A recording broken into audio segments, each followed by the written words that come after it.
Assalamualaikum warahmatullahi wabarakatuh. Di sini saya dan teman saya akan menjelaskan tentang manajemen piutang. Yang pertama yaitu kredit dan piutang, yang kedua syarat penjualan secara kredit, yang ketiga analisis kebijakan kredit, dan yang keempat yaitu kebijakan pengumpulan piutang. Kredit dan piutang. Ketika perusahaan menjual barang atau jasa, perusahaan dapat melakukan secara tunai maupun kredit. Jika penjualan dilakukan secara tunai, maka pada saat dilakukan penjualan, perusahaan juga menerima kas, atau sebaliknya. Jika penjualan dilakukan secara kredit, maka perusahaan baru menerima kas beberapa waktu kemudian setelah dilakukan penjualan, sesuai dengan jangka waktu kredit yang disepakati. Dengan demikian, penjualan secara kredit akan menimbulkan piutang. Piutang ini disebut dengan piutang dagang. Ada beberapa alasan mengapa perusahaan melakukan penjualan secara kredit, yaitu yang pertama, untuk meningkatkan penjualan. Yang kedua, perusahaan memiliki kapasitas produksi yang menganggur. Yang ketiga, karena alasan persaingan. Penjualan secara kredit menimbulkan biaya dan manfaat bagi perusahaan. Biaya yang timbul akibat dari penjualan kredit ada yang bersifat langsung, seperti biaya penagihan piutang, dan biaya tidak langsung berupa opportunity cost dari dana yang terikat dalam piutang, serta adanya kerugian akibat adanya piutang yang tak tertagih. Sementara itu, manfaat yang diperoleh perusahaan dari penjualan secara kredit adalah berupa peningkatan volume penjualan yang selanjutnya akan mengakibatkan terjadinya peningkatan laba. Komponen kebijakan kredit. Jika perusahaan memutuskan untuk memberikan kredit kepada pelanggannya, maka perusahaan juga menentukan prosedur untuk memperoleh kredit dan pelunasannya. Berikut merupakan kebijakan kredit, yaitu yang pertama, syarat penjualan. Syarat penjualan menentukan bagaimana perusahaan menjual barang atau jasanya, apakah dilakukan secara tunai atau kredit. Jika dilakukan secara kredit, maka syarat penjualan harus menentukan secara spesifik mengenai jangka waktu kredit, potongan tunai dan periode potongan, serta jenis kredit. Yang kedua yaitu analisis kredit. Dalam pemberian kredit, perusahaan menentukan berapa banyak upaya yang dilakukan untuk dapat membedakan antara pelanggan yang akan membayar dan pelanggan yang tidak membayar. Aspek yang dianalisis biasanya didasarkan pada 5 C's of credit, yaitu karakter, capacity, capital, collateral, dan condition. Yang ketiga yaitu kebijakan penagihan piutang. Setelah kredit diberikan, perusahaan mempunyai masalah yang potensial dalam pengumpulan kas. Untuk itu, perusahaan harus menentukan kebijakan penagihan piutang. Investasi dalam piutang. Investasi dalam piutang bagi suatu perusahaan tergantung pada jumlah penjualan kredit dan rata-rata periode pengumpulan piutang. Sebagai contoh, jika ACP perusahaan adalah 30 hari dan penjualan secara kredit yaitu 1 juta per hari, maka piutang perusahaan adalah 30 dikali 1 juta sama dengan 30 juta secara rata-rata. Rumusnya yaitu account receivable sama dengan average daily sales dikali ACP. Dengan demikian, investasi perusahaan dalam piutang tergantung pada faktor-faktor yang mempengaruhi penjualan secara kredit dan jangka waktu pengumpulan piutang. Syarat penjualan secara kredit. Dalam satu industri, syarat penjualan biasanya standar, tetapi syarat penjualan dapat sangat berbeda antara industri yang berbeda. Sebagai contoh, syarat penjualan adalah 2/10 net 60. Hal ini berarti pelanggan mempunyai jangka waktu 60 hari sejak tanggal transaksi dilakukan untuk melunasi semua utangnya. Akan tetapi, jika pembayaran dilakukan dalam waktu 10 hari, maka pelanggan mendapat potongan tunai sebesar 2%. Misalkan, pelanggan membeli barang senilai 1 juta dan anggap syarat penjualan 2/10 net 60.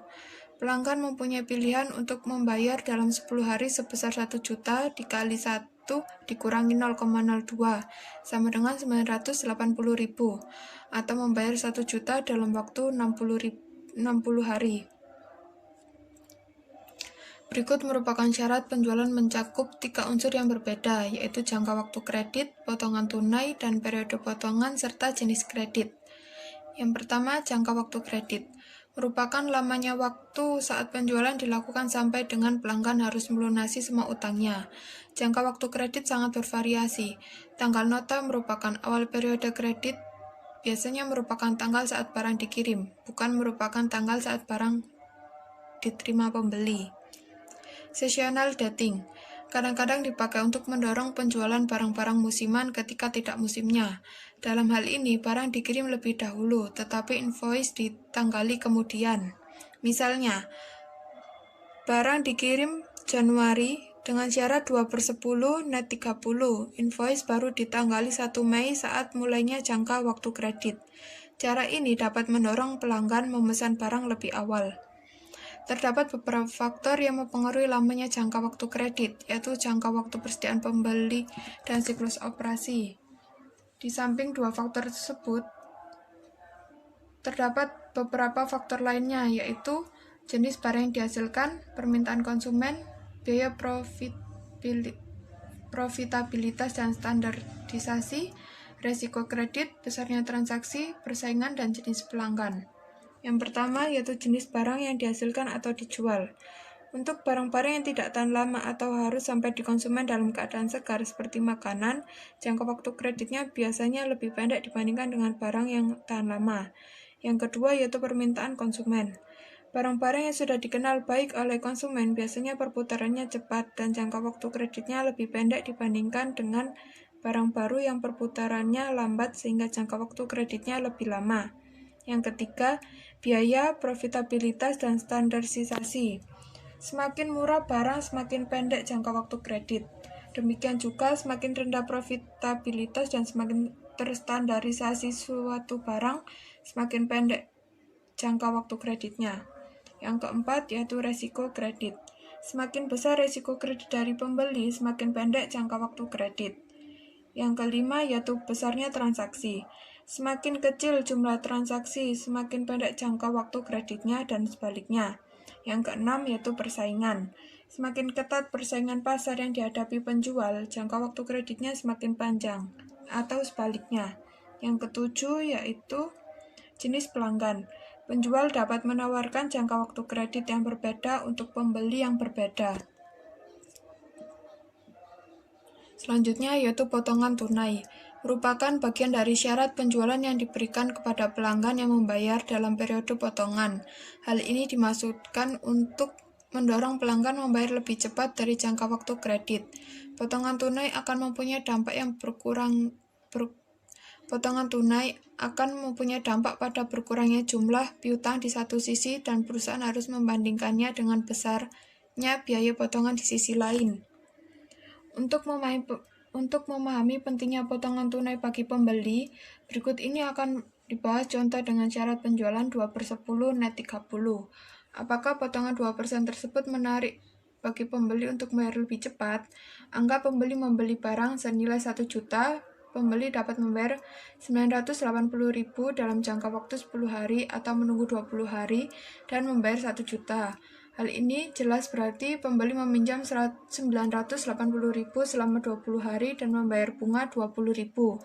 Dengan bunga 20.000 atas pinjaman 980.000, berarti suku bunga pinjaman tersebut adalah 20.000 dibagi 980.000, sama dengan 2,0408%.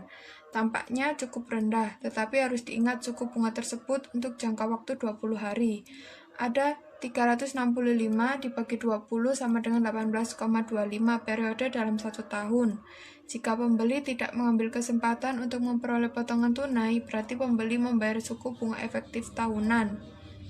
Effective Annual Rate atau IR sebesar IR sama dengan 1 ditambah 0,020408 pangkat 18,25 dikurangi 1 sama dengan 44,6%. Dari sudut pandang pembeli, hal ini merupakan sumber dana yang sangat mahal. Selanjutnya yaitu potongan tunai dan Average Collection Period atau ACP. Pemberian potongan tunai akan mendorong pelanggan membayar lebih cepat. Hal ini akan memperpendek jangka waktu piutang dan jika faktor lainnya tetap, maka akan mengurangi investasi dalam piutang. Sebagai contoh, anggap sekarang perusahaan mempunyai syarat penjualan net 30 dan ACP selama 30 hari. Jika perusahaan menawarkan syarat penjualan 2/10 net 30 dan sebanyak 50% pelanggan atas volume pembelian, memanfaatkan kesempatan memperoleh potongan dan membayar dalam waktu 10 hari.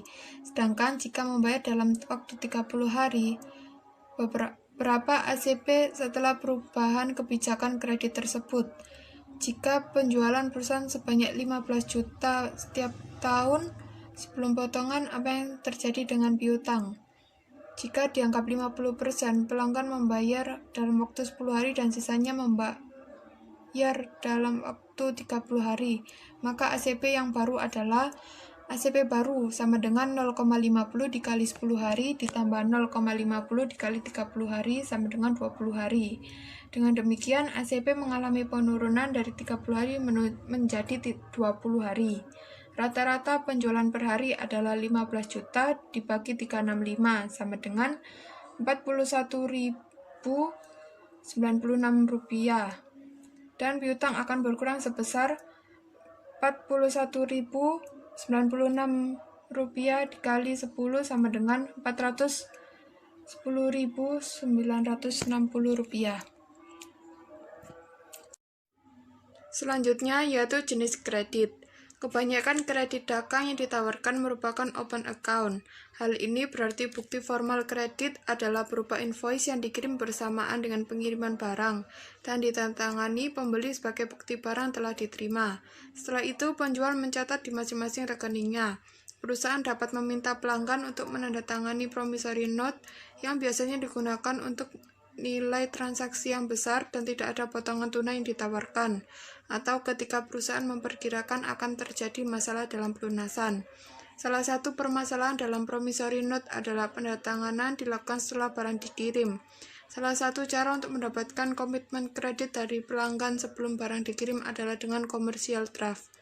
Perusahaan dapat menarik commercial draft yang diminta pelanggan untuk membayar sejumlah tertentu pada tanggal tertentu. Draft kemudian dikirim kepada bank pelanggan bersamaan dengan invoice pengiriman barang. Selanjutnya akan dijelaskan oleh teman saya yaitu Sandy. Baik, selanjutnya analisis kebijakan kredit. Efek kebijakan kredit. Dalam mengevaluasi kebijakan kredit, ada 5 faktor yang harus dipertimbangkan, yaitu yang pertama, dampak terhadap penjualan. Yaitu, jika perusahaan memberikan kredit, maka akan terjadi penundaan penerimaan kas karena pelanggan memperoleh keuntungan dari penawaran kredit. Yang kedua, dampak terhadap biaya. Yaitu, walaupun perusahaan mengalami penundaan penerimaan penjualan, jika perusahaan memberikan kredit, perusahaan tetap segera menanggung biaya atas penjualan. Yang ketiga, biaya atas utang, yaitu ketika perusahaan memberikan kredit, perusahaan harus merencanakan pembelanjaan atas piutang yang dihasilkan. Yang keempat, kemungkinan tidak membayar, yaitu jika perusahaan menjual secara kredit, kemungkinan sebagian dari pembeli tidak membayar. Dan yang terakhir, potongan tunai, yaitu ketika perusahaan menawarkan potongan tunai sebagai bagian dari syarat kredit, sejumlah pelanggan akan memilih untuk membayar lebih awal untuk memperoleh potongan. Mengevaluasi usulan kebijakan kredit. Untuk memberikan ilustrasi bagaimana mengevaluasi kebijakan kredit, berikut contoh dari perusahaan Locus yang mengevaluasi permintaan dari sejumlah pelanggan untuk mengubah kebijakan kredit sekarang menjadi net 30 hari. Untuk menganalisisnya perlu dijelaskan notasi yang digunakan, yaitu P untuk harga per unit, V untuk biaya variabel per unit, Q untuk jumlah unit produk yang dijual per bulan sekarang, Q absen untuk jumlah unit produk yang dijual kebijakan baru, R untuk tingkat keuntungan yang diisyaratkan per bulan. Untuk menjelaskan perhitungan NPV akibat dari perubahan kebijakan kredit perusahaan Citra, berikut ini adalah informasi berkaitan dengan perusahaan Citra. P Rp50, V Rp20, Q 100, Q absen 110. Jika tingkat keuntungan yang diisyaratkan 2% per bulan, apakah perubahan kebijakan kredit perusahaan Citra menguntungkan? Perusahaan saat ini bekerja masih di bawah kapasitas normal. Perusahaan Citra sekarang setiap bulan P dikali Q sama dengan Rp5.000 dan biaya variabel setiap bulan adalah V dikali Q sama dengan Rp2.000. Arus kas dari kebijakan lama dalam kurung P dikurangi V tutup kurung dikali Q sama dengan buka kurung Rp50 dikurangi Rp20 tutup kurung dikali 100 sama dengan Rp3.000. Jika perusahaan Citra mengubah kebijakan kreditnya menjadi net 30 hari, maka kuantitas barang yang dijual meningkat menjadi Q absen sama dengan 110. Penjualan tiap bulan P dikali Q absen dan biaya variabel menjadi V dikali Q absen. Arus kas kebijakan baru sama dengan buka kurung P dikurangi V tutup kurung dikali Q absen sama dengan buka kurung Rp50 dikurangi Rp2 tutup kurung dikali 110 sama dengan Rp3.300.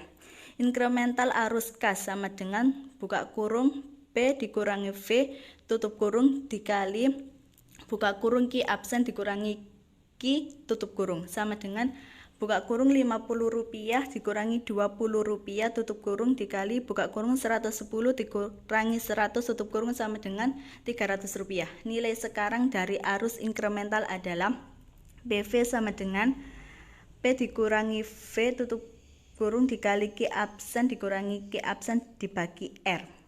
Rp50 dikurangi Rp20 dikali 110 dikurangi 100 dibagi 0,02 sama dengan Rp3.000 dibagi 0,02 sama dengan Rp15.000.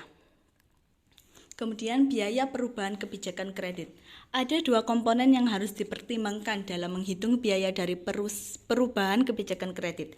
Yang pertama, karena penjualan meningkat dari Q menjadi Q absen, perusahaan harus memproduksi lebih banyak yaitu Q absen dikurangi Q dan biaya V tutup buka kurung Q absen dikurangi Q tutup kurung sama dengan Rp20 buka kurung 110 dikurangi 100 tutup kurung sama dengan Rp200.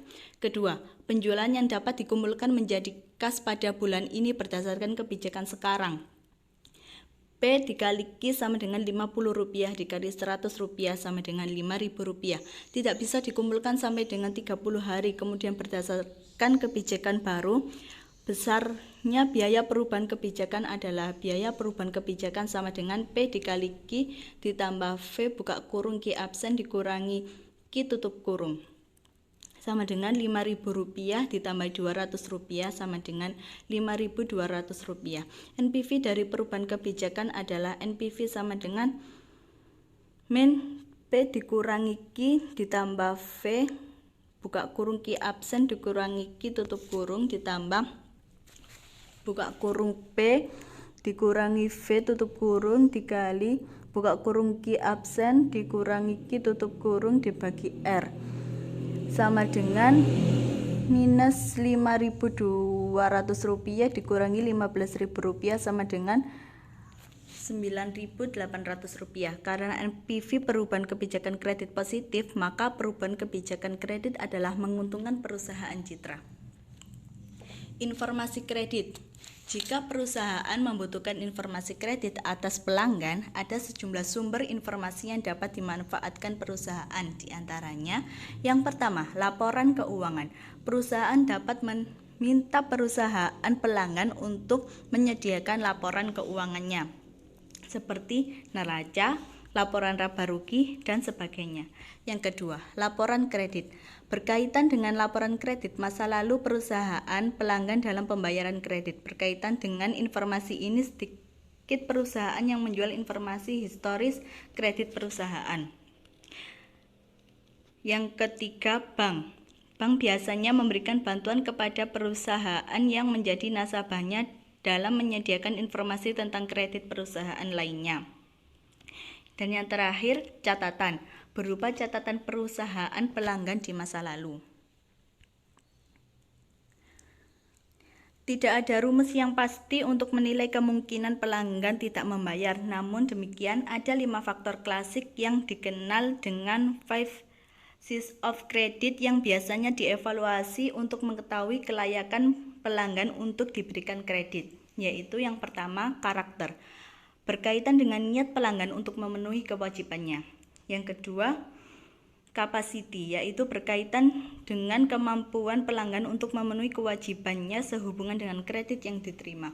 Yang ketiga, kapital, berkaitan dengan kemampuan pelanggan untuk menciptakan modal sendiri. Yang keempat, kolateral, yaitu berkaitan dengan jaminan yang disediakan pelanggan jika gagal untuk memenuhi kewajibannya. Yang kelima, condition, yaitu kondisi ekonomi secara umum yang mempengaruhi bisnis pelanggan. Selanjutnya, kebijakan pengumpulan piutang. Pemantauan piutang. Untuk menjaga agar pelanggan membayar kewajibannya tepat waktu, kebanyakan perusahaan akan memantau piutang yang telah jatuh tempo. Pertama, perusahaan perlu memperhatikan SIP dari waktu ke waktu. Jika terjadi peningkatan SIP, maka perlu mendapatkan perhatian yang lebih serius dari perusahaan. Kedua, perusahaan dapat menyusun aging schedule sebagai salah satu alat untuk memantau piutang. Dalam hal ini, piutang diklarifikasikan berdasarkan umur sebagaimana tampak pada tabel berikut. Misalkan perusahaan memiliki piutang sebesar 100 juta rupiah. Seperti ini aging schedule.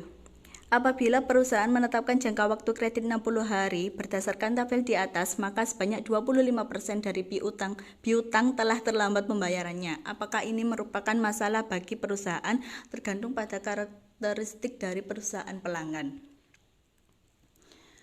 Dan yang terakhir, upaya pengumpulan piutang. Langkah-langkah dalam melakukan pengumpulan piutang perusahaan. Yang pertama, mengirim surat pemberitahuan kepada pelanggan tentang jatuh tempo piutangnya. Yang kedua, perusahaan menghubungi pelanggan melalui telepon. Yang ketiga, menugaskan tenaga penagih untuk melakukan penagihan piutang.